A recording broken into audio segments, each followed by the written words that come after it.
کیا یہ بندہ نبی ہے؟ کیا یہ ابو حنیفہ سے بڑا ہے؟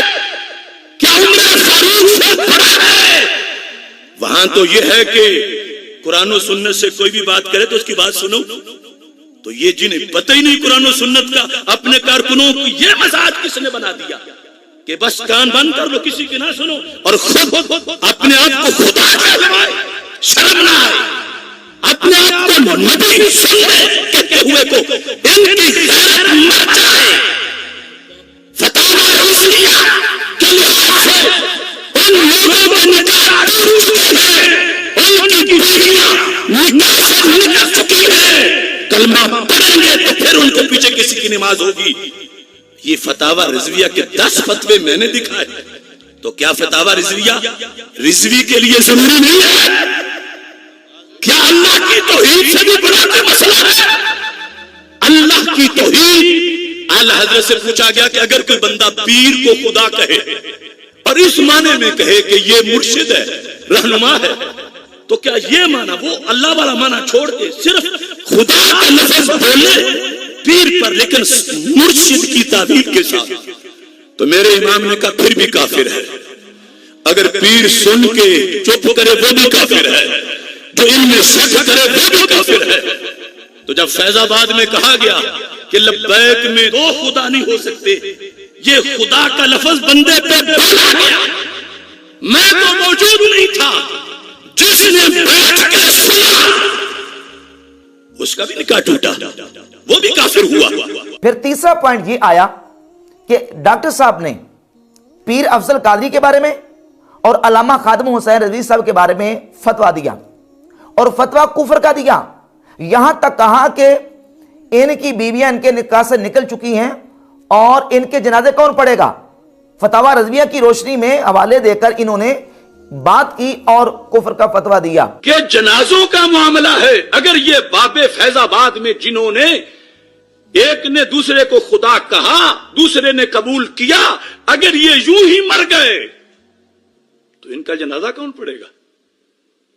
فتاوی رضویہ میں تو یہ ایسا بندہ مرتد ہو جاتا، اس کے پیچھے جماعت نہیں ہوتی، اس کا نکاح تجدید کرنی پڑتی ہے اس کی. خدایم بول کے تعویل کیا کرتا ہے؟ خود آیم، کہ میں خود آیا ہوں.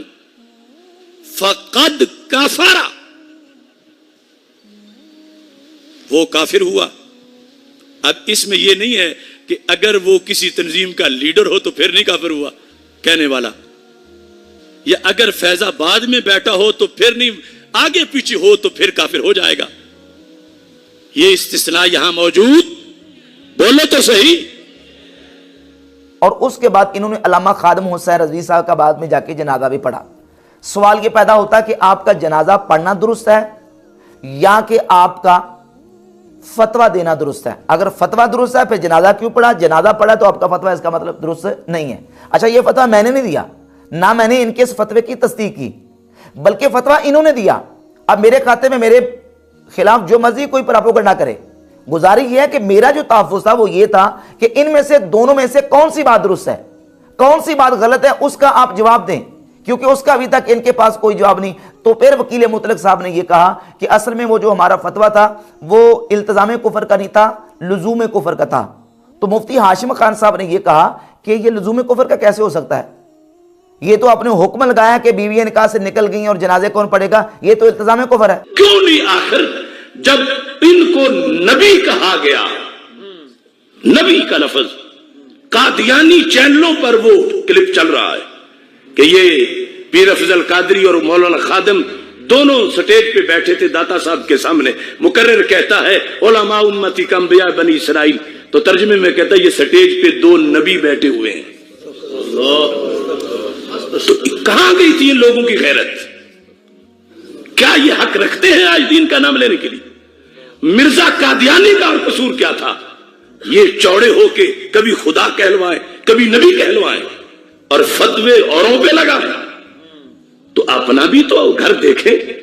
دین دین ہے، دین ہے. مجھے بتاؤ کیا معذور بندے پر دین حکم نہیں لگاتا کہ کوکنی کفر ویسے تو ہو جائے گا لیکن اگر ویل چیئر پہ بیٹھا ہو تو پھر معاف ہے، کفر تو پھر بھی ہوگا. دوسروں کے لیے فتوے، اپنے لیے خدا کا لفظ بولا گیا، اب تک توبہ ہی نہیں کر رہے، بیوی نکاح سے نکلی ہوئی ہے، پیچھے نماز نہیں ہو رہی، تو ہم ایسوں کے ساتھ بیٹھ کے کہ ہم اپنا بھی توڑ لیں۔ اس کا بھی وکیل مطلق صاحب کے پاس کوئی جواب نہیں تھا۔